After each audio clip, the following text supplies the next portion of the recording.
Hello, people of God. We are in Austria.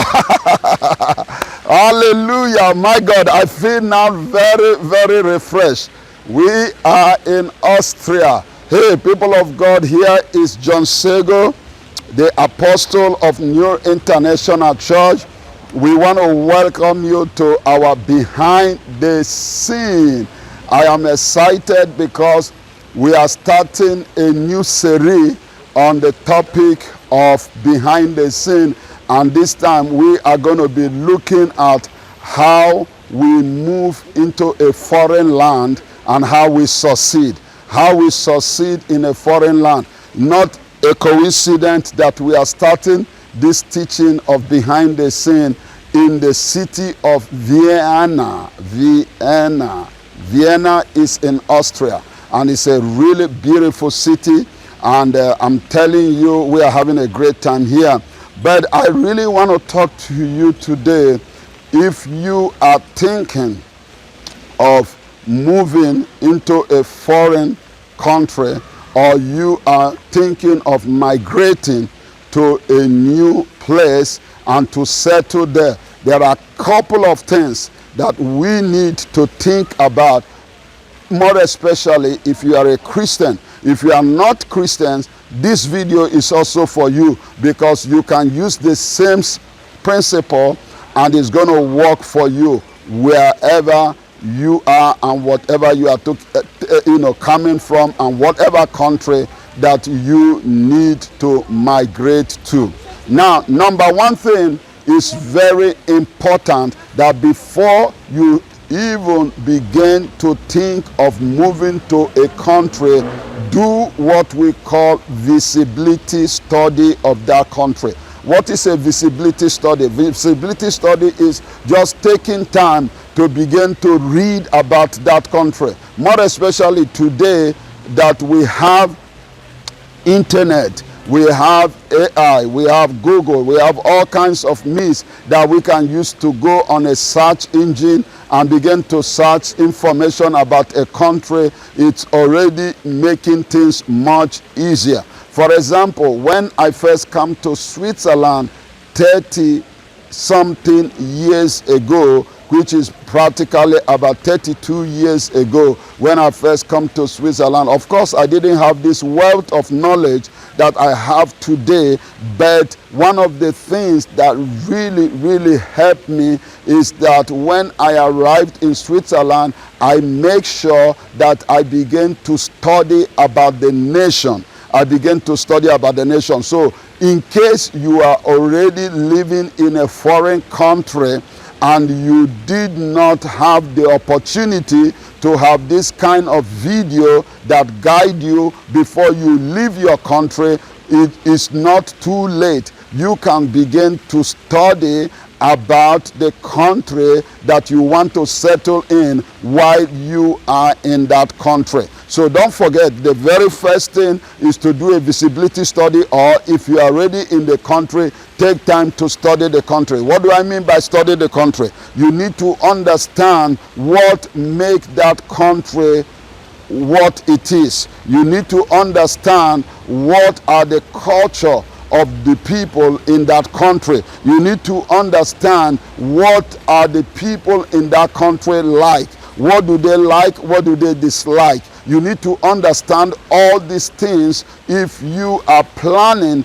to move into a foreign country, or you are already living in that country. So remember, I'm giving you two ways of the tip. If you're already living in the country, or you are planning to move into the country, the most important thing is whichever way you need to do a visibility study. Now, if you are a spiritual person, if you are a Christian, then it is important for you to pray and ask the Lord if that country is a place where He wants you to be.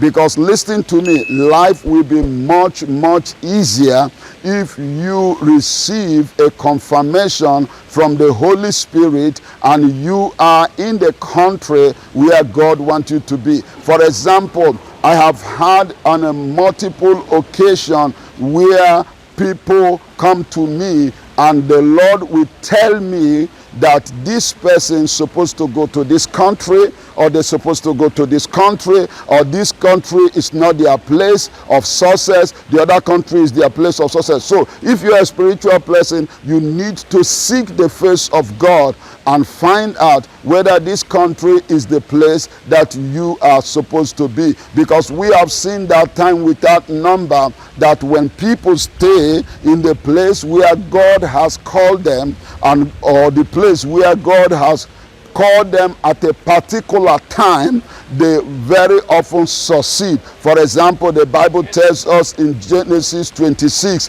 that Isaac was planning to go out of the country and to go down to Egypt, and God encourages him to stay in the land, and because he obeyed God and stay in the land, he get prosper. And that also tells you it is not everybody supposed to leave their country of origin and travel.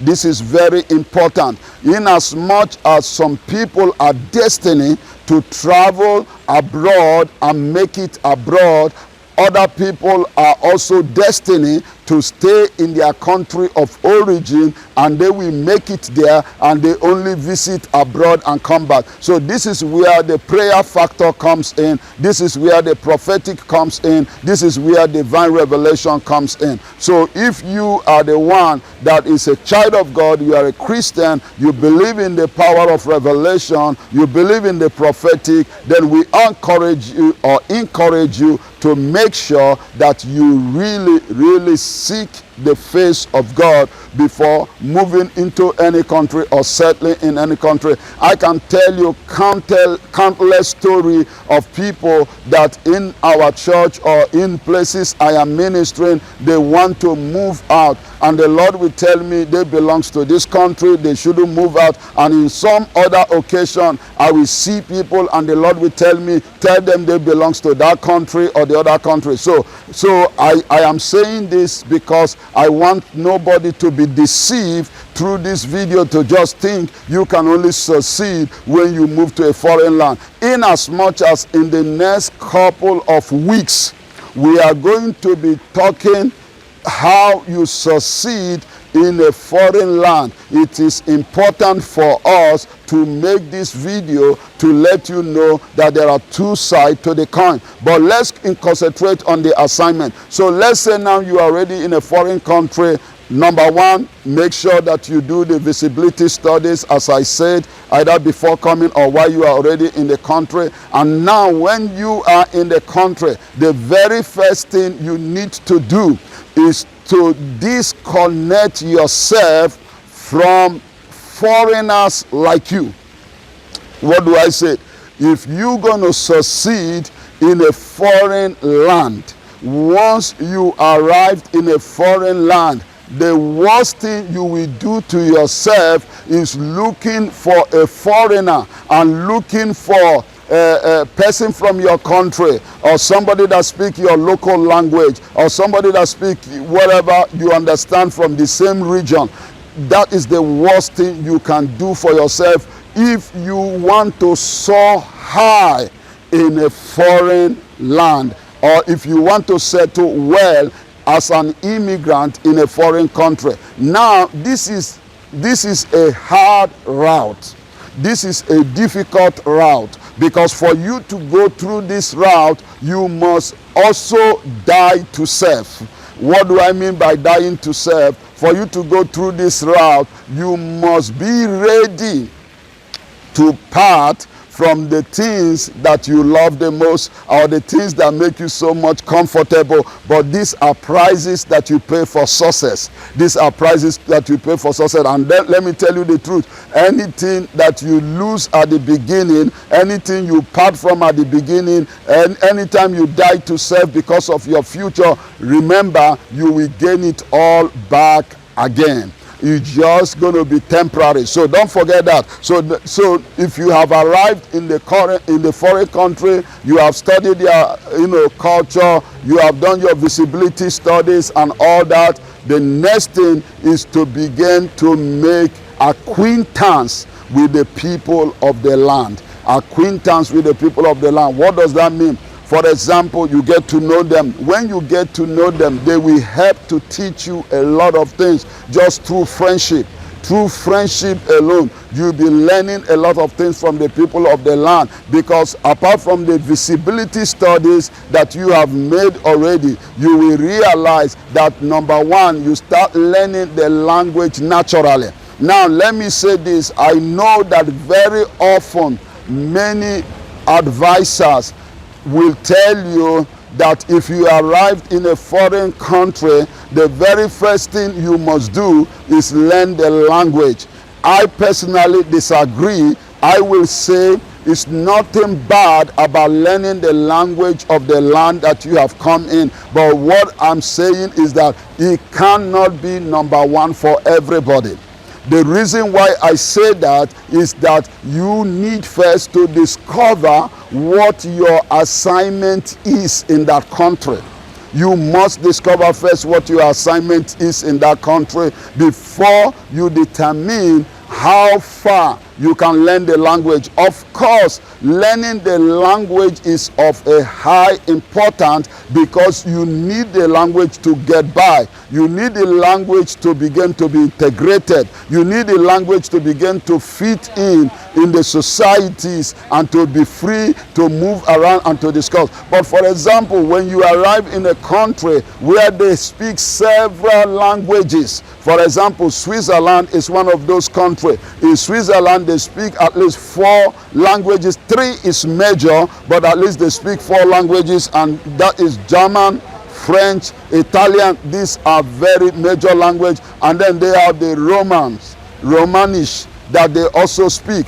But this one is minor. But the point I'm trying to make is that if you arrive in a nation like this and you want to make a national impact, which of the language are you going to learn? Because these first 3 are very of important: German, French, and Italian. So that means that if your focus is only on language alone in order to make an impact in a nation that you have arrived in, then you need to do everything possible to learn these 3 languages. And this can take you a lot of time. This can cost you a lot of energy. This can frustrate you, more especially if you are not good in learning language, or if your age have already advanced. So you have to be very, very clever in first of all discovering what your assignment is. So for example, in my case, my ultimate assignment is what I'm doing today. I am called to lead international people, and so leading the international people, I am so grateful that I can understand German. Maybe I might not speak it so fluently to the level of how the Germans or the local will speak it, but I can understand a lot of things, and I can be able to go by and in the country or in the region where they speak German, and also like a nation where I'm recording this from today called Austria, they speak German. In Germany, they speak German. So all these nations, when I step in there, I can get around easily without no challenge. But the point is, in Switzerland, where I am called, they speak French also, they speak Italian also, and then they speak Romance. So how do I manage to navigate through all these different languages? I managed to navigate through all these different languages because I make a decision that because my profession is to preach, I decided I'm going to preach in English. So it's easier for a German person, a French person, an Italian person, or any other language for that matter in the country to tolerate me because I speak a foreign language. So I have had countless advice that people say to me, go and learn German and begin to preach in German. And I can tell you for sure, if I have chosen to tread that path and learn German and preach in German, I will not make an international impact like I'm making today, because one of the languages will be offended and said, oh, he's not speaking our language, there's no need to keep going to his ministry, there's no need to keep listening to him. But the reason why we have such a broader international followers, apart from making impact in Europe, but we have over 30-something different nationalities that is in our ministry today, because I choose to keep a foreign language. So don't forget about that you need to discover what is your assignment in that country you have come in, and then let that assignment begin to shape you to make decision in terms of what language is going to be your main language that you want to speak.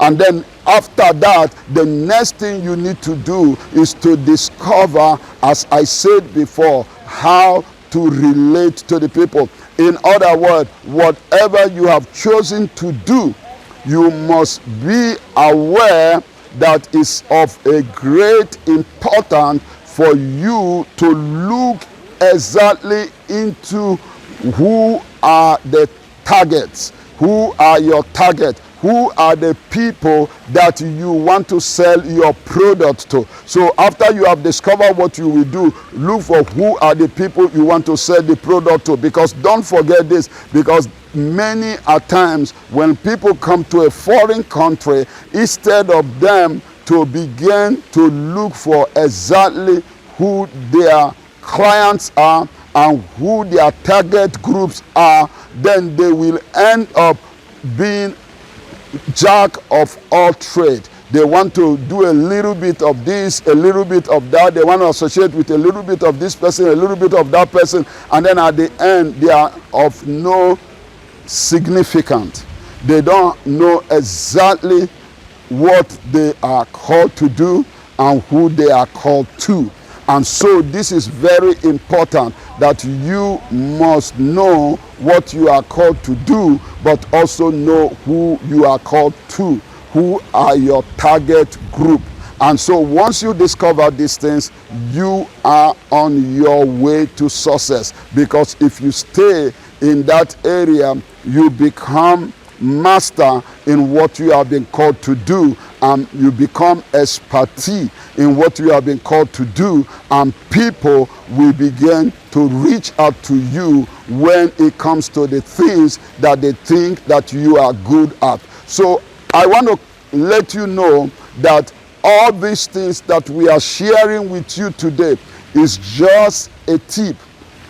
It's just a tip to help you and shape you when you are in a foreign land, so that you can make the best out of it. Now, we are going to come back in the second part of this next week to share with us some deep other points that is going to begin to help you to actually begin to settle down in the foreign land, and also to help you to succeed. And we're also going to be sharing with you some of the challenges that you're going to be facing when you come to a foreign land, and how to overcome those challenges. Until we come your way again, my name is John Sego, and see you next week in Behind the Scene. And guess what? We love you. We love you. We love you. Shalom.